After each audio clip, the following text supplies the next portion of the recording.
Hey, it's been a while. It was my ex-husband who approached me. His face was grinning as if he wanted to make fun of me. I heard you sold the house without paying back the loan. That's impossible with your income. How much debt do you owe now? I'm sure my ex-husband is going to laugh his head off when he hears my answer. But I'm sorry. It's not going away. That house sold for $200,000 when its value went up. My ex-husband's face turned pale when he heard my words. My name is Gina. My husband Louis and I have been married for 2 years.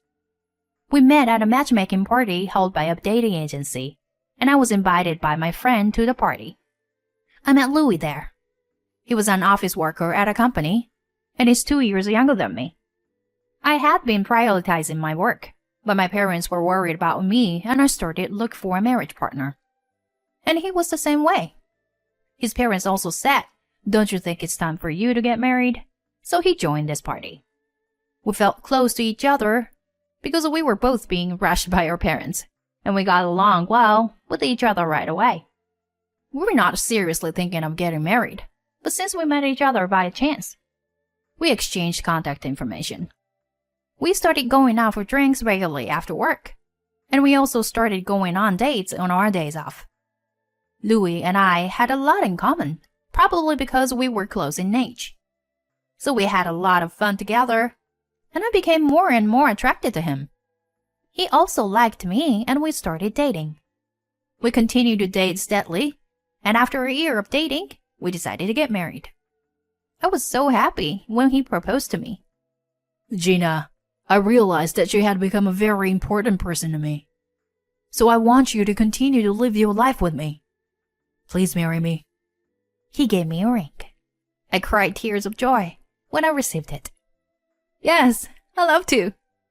And I accepted his proposal.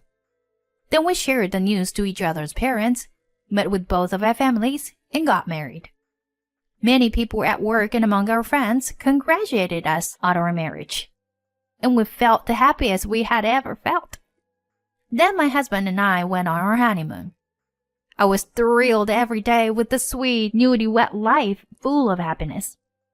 At that time, I was happy just to spend time with my husband in the same house every day. However, this does not mean that I had no complaints at all. My husband did not do any housework. I never cooked a day in my life. So please do everything for me. When I suggested that we learn little by little, he stubbornly refused. Seriously, I can't hold a knife well, and I don't know how to season food well. It will be faster if you do everything. Besides, I have a job and I work too. Our conditions are pretty much the same. It is true that I tend to come home a little earlier than him, but I still come home busy and tired. I wonder how it feels to have all the household chores done for me. I had such a complaint, but still I did not think of divorce. There are many families nowadays where the wife does all the housework, and it is important for a couple to accept each other's good points and bad points. It is impossible to make your partner do everything the way you want, and if that is the case, it will be better to hire a housekeeper or something. So, of course, there were many hard parts, but my husband never complained even if I brought ready-to-eat foods and enjoyed them. I have been doing all the housework by myself since the beginning of our marriage. We went on occasional trips, went out to eat delicious food with a little bit of extravagance, and made many memories. And before I knew it, 2 years had passed in the blink of an eye. Then something even more exciting happened to us. What? You're pregnant? They said 3 months. That's amazing. Gina, does this mean we're gonna be parents too? Yeah, we'll have to think of a name and everything. That's exciting. Oh yeah, maybe we should build a house. A house? Yeah, house for the whole family. What do you think? It's a good idea, right? Sure. We could build a house for the rest of our lives. Yes. Then let's get ready to build a house. Yeah. Oh, that's right. I have a relative who's an architect. Maybe he can give us a discount. That's a good idea. Let's just leave it to him. Okay, I'll call him. I was thrilled to be pregnant and to be building a house for my family to live in. When I told my parents, they were overjoyed, and my father immediately contacted his relatives. My relative, an architect, was willing to do what I asked him to do. I told my husband about it. Oh, that's good. Well, you should take the lead in the project. I raised my eyebrows at his response. What? Aren't we going to decide the floor plan together? No, I don't know much about that. For the time being, I'm okay with it as long as it's spacious and I have my own room. Besides, your relatives should communicate with you if you were going to design the house, right? I'm not good at contracts. I've thought from the beginning of our marriage that my husband has a terrible way of rejecting things he's not used to or that are new to him. He puts everything on me because he can't do it himself. I thought we were going to discuss things together, but now he's forcing me to do everything. Moreover, I'm pregnant, so I want to concentrate on that if possible. However, my husband seemed to be completely leaving everything to me, so I had no choice but to think about the layout of the house on my own. Surprisingly, I enjoyed thinking about the house. As long as I had a spacious room for my husband, everything else was up to me. On the other hand, I could do whatever I wanted, so it was probably a good thing that my husband let it all to me. I discussed with my relatives about the new house, considering the budget and so on. Then, we made a contract and started to build the house. Oh, so the house is finally going to be built. Yes, the baby will be born right around the time the house is completed. All the happy things are happening at once. We made it. All our hard work was worth it. I guess so. You know, my husband didn't do anything. He's acting as if he'd been preparing for it too. I gradually became annoyed at his behavior around this time. My husband did not help me with the housework when I was sick during my pregnancy. So I had my mother come over to help me during my maternity leave. Mom, I'm sorry. I'm causing you trouble. It's okay. I'm a stay-at-home mom, so don't worry about it. Thank you. Thanks to my mother's support, I was able to live through a few pregnancy-related illnesses. But I was quite disillusioned with my husband. I wondered if we would be a good father to our child. These fears grew. Finally, the house was completed. When I saw the completed house, it was very beautiful and stylish. And even though I had asked him to do it because he was my relative, he still did everything professionally. I was a little bit bothered about my husband, but still, I was sure that my heart danced when I saw the completed house. Oh wow, this is a great house. We gotta start our new life together. Yes, it is. I'm looking forward to it. Just the thought of having a baby soon and spending time together as a family in this house made me excited again. 3 weeks later, I gave birth. A beautiful baby girl was born. My husband, parents, and in-laws were all very happy about the birth of our daughter. After leaving the hospital, I started raising my child in the new house. The smell of the new house was very soothing, and it was very easy to cook in the kitchen. My husband seems to be satisfied with the spaciousness and comfort of his room. After that, my child care leave period ended, and I returned to work. I left my daughter at the daycare center, picked her up from work, and came home every day. My husband still did not do the housework, but by that time, I no longer felt any resistance to doing the housework by myself. However, my husband gradually started coming home late. Did you work late again today? Oh, I'm exhausted. I'm going to take a bath and go to bed. What? What about dinner? Sorry, I already ate. Oh no. But I made it just for you.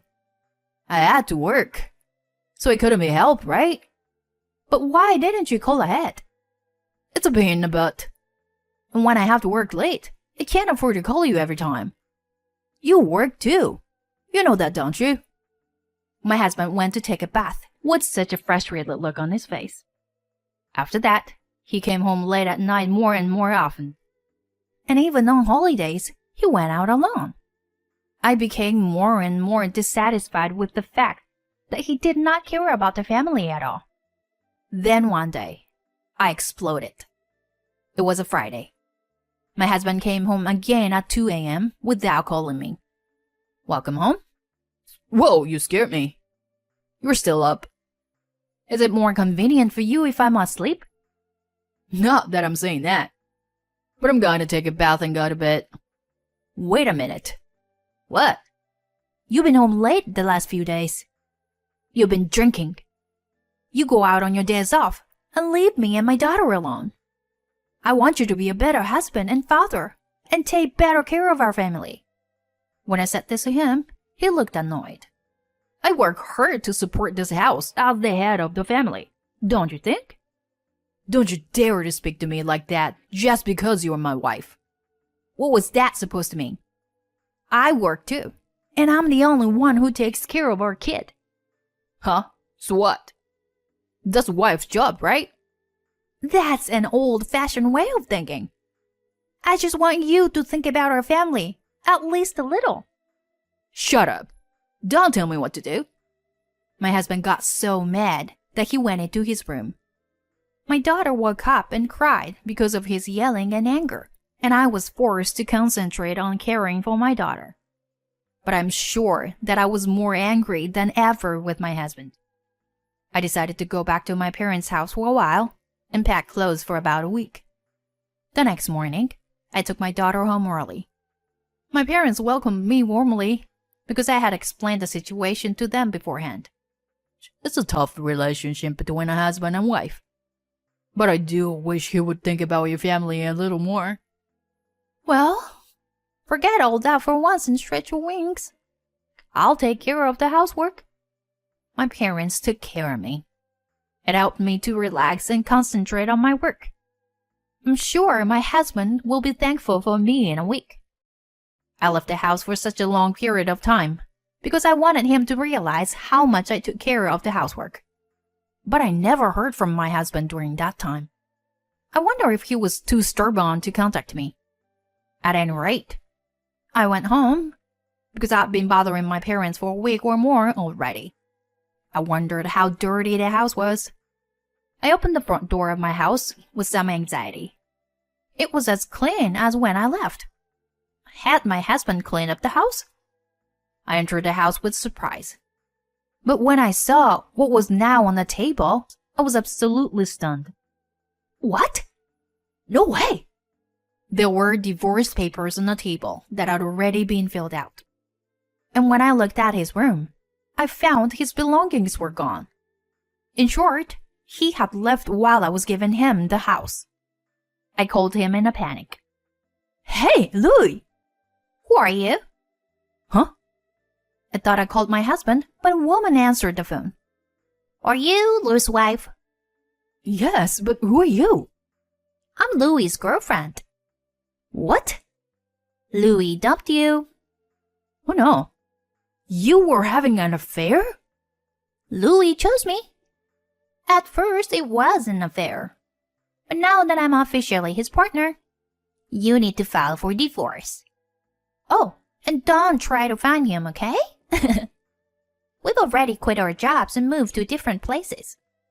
You have a mortgage on the new house, don't you? And you have to raise your kid. I don't think a mere office worker can cover such expenses.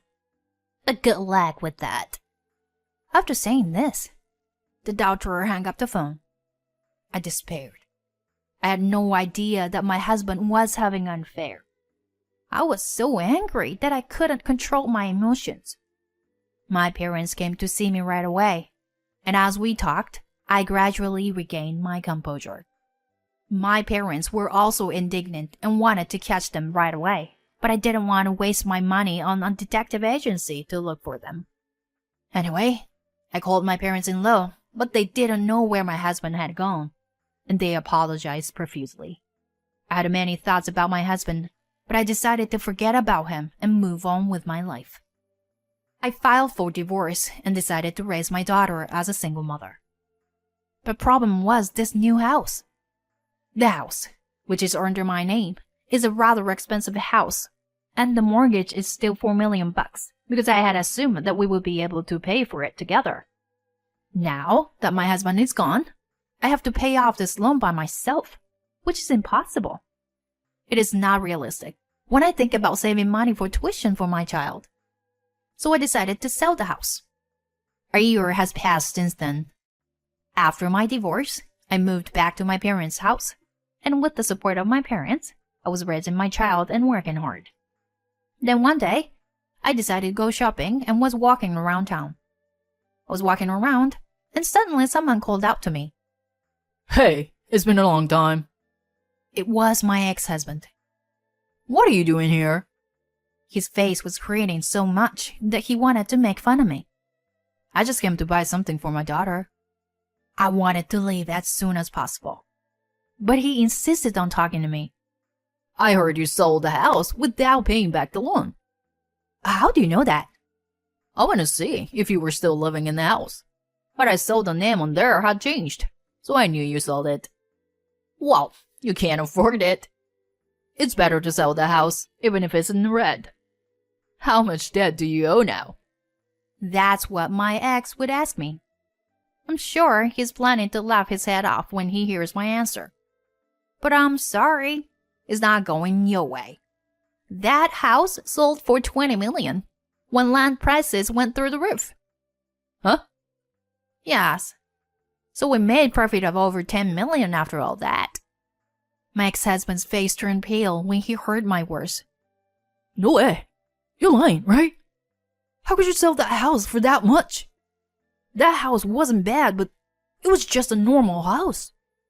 Wow, we just got lucky.